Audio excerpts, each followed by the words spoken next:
Bonjour à tous et bienvenue sur Vision Crypto en ce 25 juillet 2024 avec une map complètement en sang, totalement dans le rouge.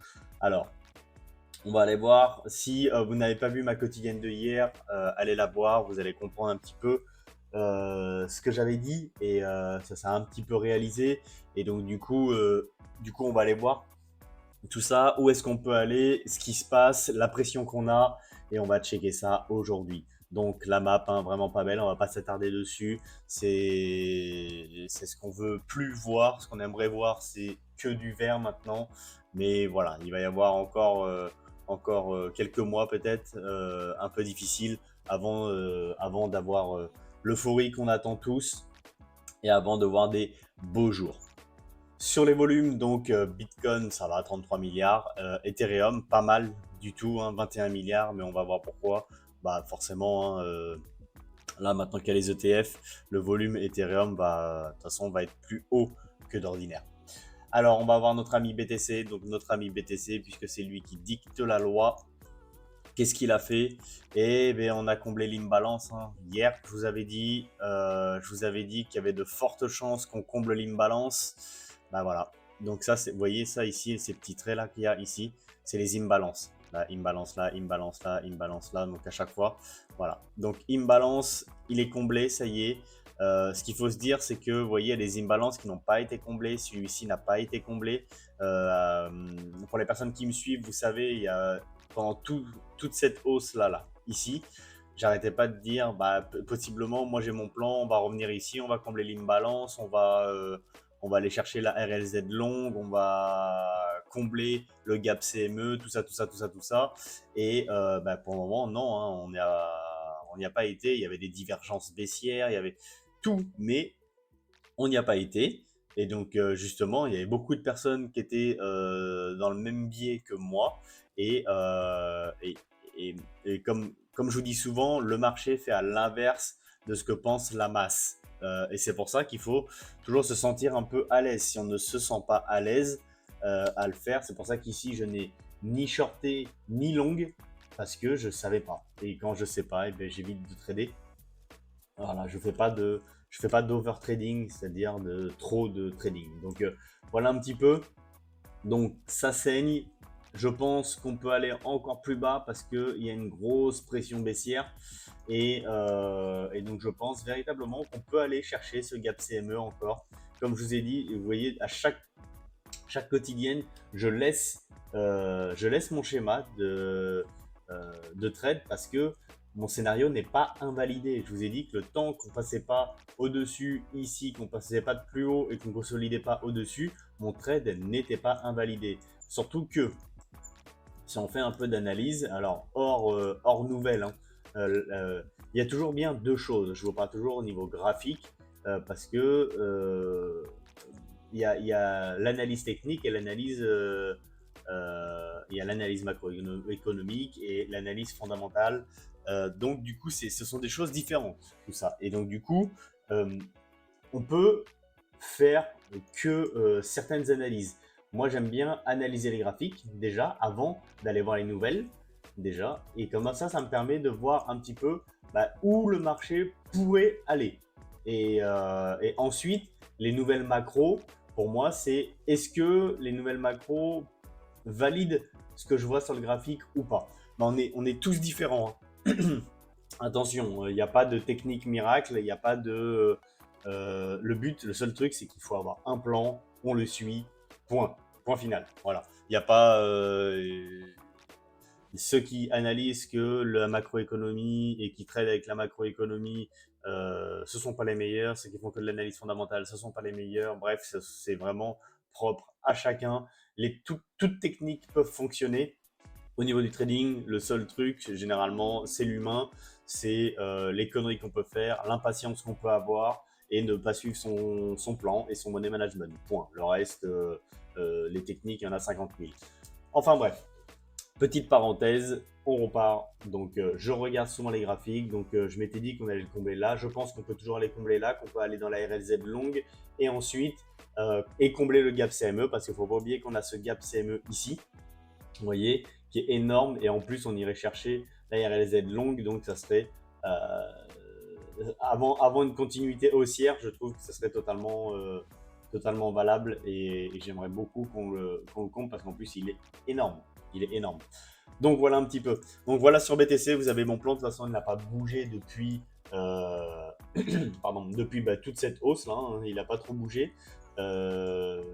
Et vous voyez en plus là, on se fait rejeter de la RLZ short. Donc je pense qu'on peut aller au moins ici. Voilà. Si on passe en dessous, après ça pue. C'est encore autre chose. Mais bon, à voir. Qu'est-ce qui va se passer sur ETH? ETH, on a bien chuté, on a bien mangé même, ouais. On a bien mangé. Alors, sur ETH, je vous avais dit ici qu'on avait été chasser la liquidité et on a réintégré, que c'était pas très très beau non plus. Bon, voilà. Je pense que c'est possible également qu'on aille. Alors, je dis peut-être une bêtise. Hop, ici, je vais le faire avec vous. Retracement. On va prendre celui-ci là. La réalisée de longue, on peut aller ici. Je vais le matérialiser. Pour les quotidiennes suivantes, hop là. Voilà. Longue. Ok. Donc on peut très bien aller ici et potentiellement repartir. Après, je pense que si BTC chute, on revient ici. Hein.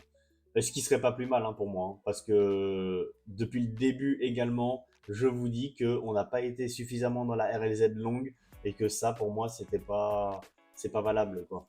Ça, c'est pas valable. On n'a pas été chasser vraiment les liquidités qui sont dessous. Et de toute façon, même si on va voir ici, ETH,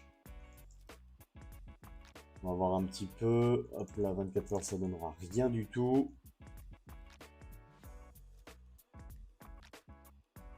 Non plus. On va chercher la time frame qu'il faut.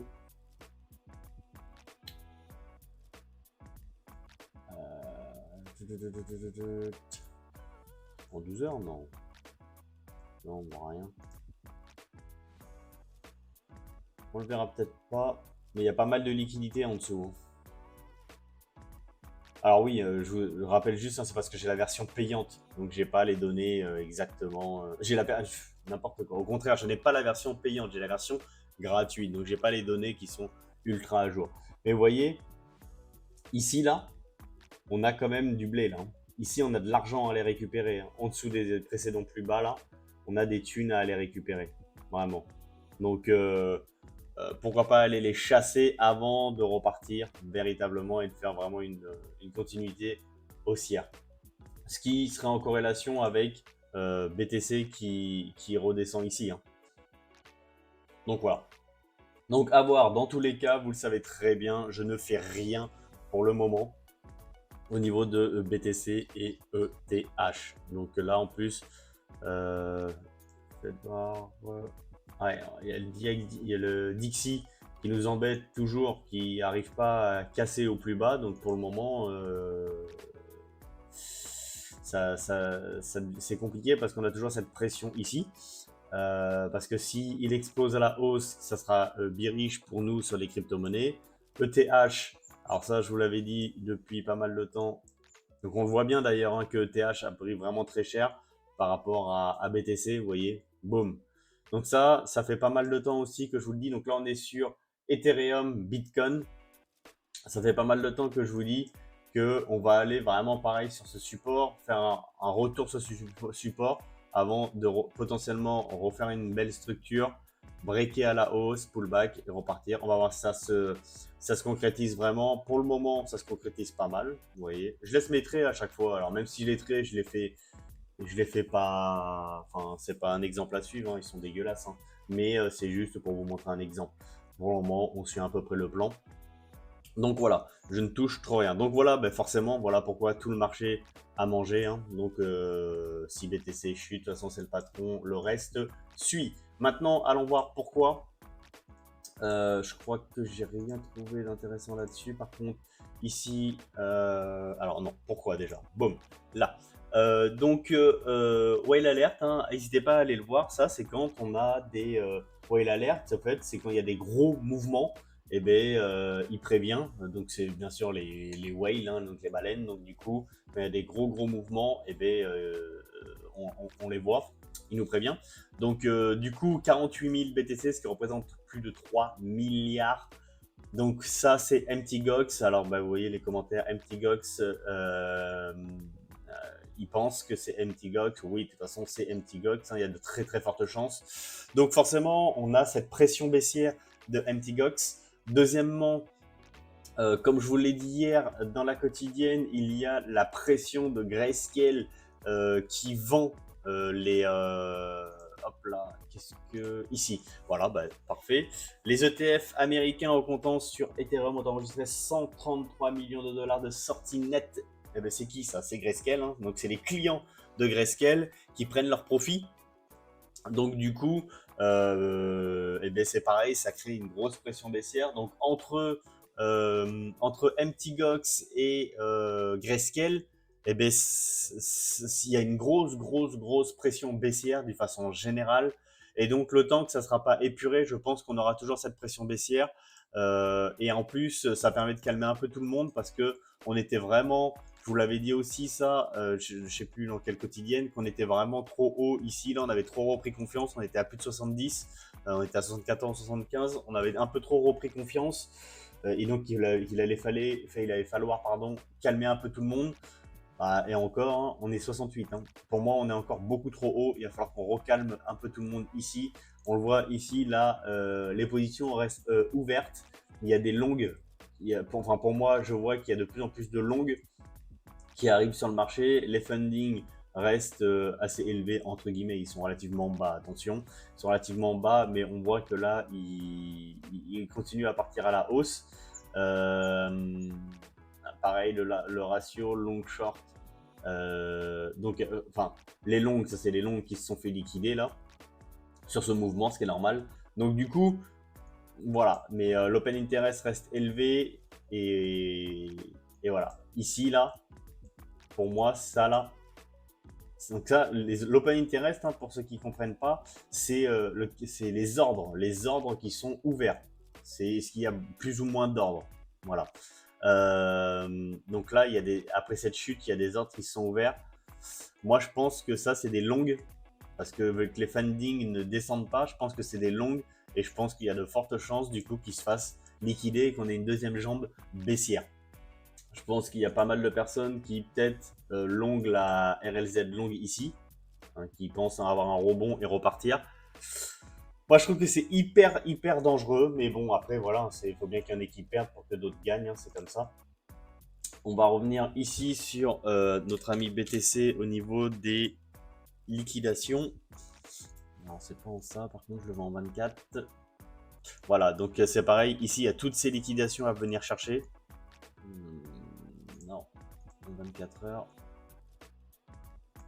Alors, on va tricher, on va refaire ça. Bon, là, en 12 heures, à très court terme, il y a toutes ces liquidations à venir chercher.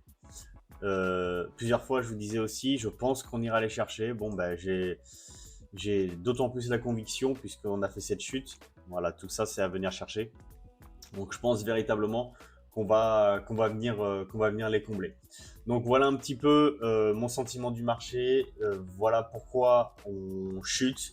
Donc grosse pression baissière, 3 milliards là par contre ça commence à attaquer, hein, vraiment je comprends que les gens aient une crainte. Il y a beaucoup d'outflow, donc de sorties à cause de Grayscale, donc beaucoup de sorties Ethereum à cause de Grayscale.